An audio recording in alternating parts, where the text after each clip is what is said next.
शाम का वक्त था। शिवनगर के पास बसे पुराने गांव गिरिराजपुर की गलियां रोज की तरह सुनसान हो चुकी थीं। आसमान पर बादल छाए थे और ठंडी हवा के झोंके उस पहाड़ी हवेली की टूटी खिड़कियों से सनसनाहट पैदा कर रहे थे। गांव वाले कहते थे उस हवेली से रात को कोई लौट कर नहीं आता क्योंकि वहां सन्नाटा बोलता है। नेहा अपने दोस्तों विक्रम, सोनाली और अभय के साथ गांव घूमने आई थी। मजाक मजाक में विक्रम बोला, चल नेहा, तू तो बहुत बहादुर है, अगर सच में हिम्मत है तो हवेली के अंदर जाके दिखा। नेहा हंसी, डरने की क्या बात है, भूत वूत जैसी कोई चीज नहीं होती। वो अकेली हवेली के भीतर चली गई। टॉर्च की रोशनी दीवारों पर पड़ते ही अजीब आकृतियां बन रही थीं। वो चौंक कर पलटी, पीछे कोई नहीं था। लेकिन तभी उसने देखा दीवार पर उसके अलावा एक और परछाई हिल रही थी। उसकी सांसें रुक रुक कर चलने लगी। कौन है वहां? कोई जवाब नहीं, बस धीरे धीरे कदमों की आवाज पास आने लगी। वो भागती हुई बाहर निकली। दोस्त जोर जोर से हंस पड़े। क्या हुआ, चेहरा पीला क्यों पड़ गया? नेहा कांपती आवाज में बोली, नहीं, अंदर कोई था। सबने उसका मजाक उड़ा दिया। लेकिन उस दिन के बाद से नेहा के साथ अजीब बातें होने लगी। कभी कमरे में किसी के चलने की आवाज, कभी शीशे में पीछे कोई धुंधली आकृति। गांव का दुकानदार भोलाराम रात में देर से घर लौटता था। एक दिन तालाब के किनारे चलते हुए उसे लगा कोई उसके पीछे है। कौन है बे, सामने आ। कोई जवाब नहीं। वो तेज चलने लगा, आवाज भी तेज हो गई। अचानक उसके सामने एक सफेद साया खड़ा था, हरी चमकती आंखें और फुसफुसाहट। भोलाराम, अब तेरा वक्त आ गया। वो चीख पड़ा और बेहोश होकर गिर गया। अगले दिन वो पागल जैसा हो गया, बस एक ही बात दोहराता रहा, सन्नाटा मुझे ले जाएगा, सन्नाटा मुझे ले जाएगा। गांव का स्कूल टीचर मनोज भूत प्रेत की बातों पर हंसता था। एक रात जब वो हवेली के पास से गुजरा तो उसे भारी कदमों की आवाज सुनाई दी। कौन है, दिख तो। पीछे मुड़ा, सड़क खाली थी। फिर किसी ने कान में फुसफुसाया, तो भी नहीं बचेगा।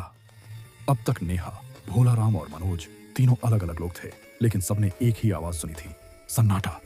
गांव में डर फैलने लगा। लोग फुसफुसाने लगे कि हवेली में किसी दबी आत्मा का श्राप है। एक रात गांव की औरत रुक्मणी तुलसी के दिए जला रही थी। हवा का झोंका आया, दिया बुझ गया। उसने माचिस जलाई और देखा आंगन के कोने में एक औरत खड़ी थी, काली साड़ी, बाल बिखरे हुए, आंखें लाल। वो धीरे से आगे बढ़ी और रुक्मणी के कान में कहा, तुम्हारे लिए कोई आ रहा है। रुक्मणी चीख पड़ी। घर वाले दौड़े, वहां कोई नहीं था। अब गांव में डर अपने चरम पर था। पंडित मोहनदास ने कहा, अगर यहाँ कोई आत्मा है तो मैं उसे शांति दूंगा। वो रात में हवेली गया, मंत्र पढ़ने लगा। तभी दीवार पर खून से लिखा उभर आया, सन्नाटे से बचना नामुमकिन है। उसके हाथ से माला गिर गई। वो दौड़कर गांव लौट आया। यह हवेली अशुभ है, वहां कुछ है जो हमें नहीं दिखता। कुछ दिनों बाद डीएसपी अमित शुक्ला को जांच के लिए भेजा गया। वो तर्क संगत इंसान था। मैं खुद देखूंगा, भूत प्रेत कुछ नहीं होते। रात को वो टॉर्च लेकर हवेली पहुंचा। अंदर कदम रखते ही सीढ़ियों पर आवाज गूंजी, थक थक थक थक। वो बोला, कौन है वहां? सन्नाटा। फिर अचानक किसी ने उसके कंधे पर हाथ रखा। वो पलटा, वहां सिर्फ हवा थी। फिर एक आवाज गूंजी, सच जानना है तो तहखाने में उतर। नेहा ने तय किया कि अब सच सामने लाना ही होगा। उसने विक्रम, मनोज और डीएसपी अमित से कहा, अगर सन्नाटा सच है तो हमें उसकी जड़ तक जाना होगा। रात के 12 बजे चारों हवेली पहुंचे। लोहे का दरवाजा खोलते ही बदबू का झोंका आया। अंदर अंधेरा और सीलन भरा था। दीवारों पर खून से लिखा था, जो मेरी आवाज सुनेगा वो जिंदा नहीं बचेगा। तभी कोने से एक धुंधला साया उठा। वो बोली, मैं तारिणी हूँ, इस हवेली की मालकिन। 100 साल पहले मुझे मेरे पति ने इसी तहखाने में जिंदा दफनाया था। अब मेरी चीखें ही इस गांव का सन्नाटा बन चुकी हैं। अचानक तहखाने की दीवारें हिलने लगी, छत से मिट्टी गिरने लगी। मेरा श्राप अमर है, जो सच जानता है वो भी सन्नाटे का हिस्सा बन जाता है। चारों भागने लगे।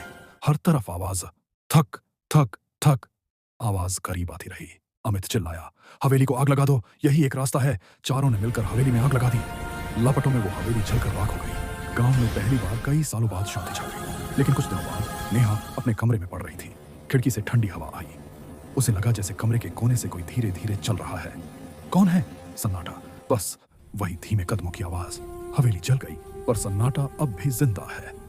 कहते हैं जो एक बार इसे सुन ले वो खुद सन्नाटे का हिस्सा बन जाता है।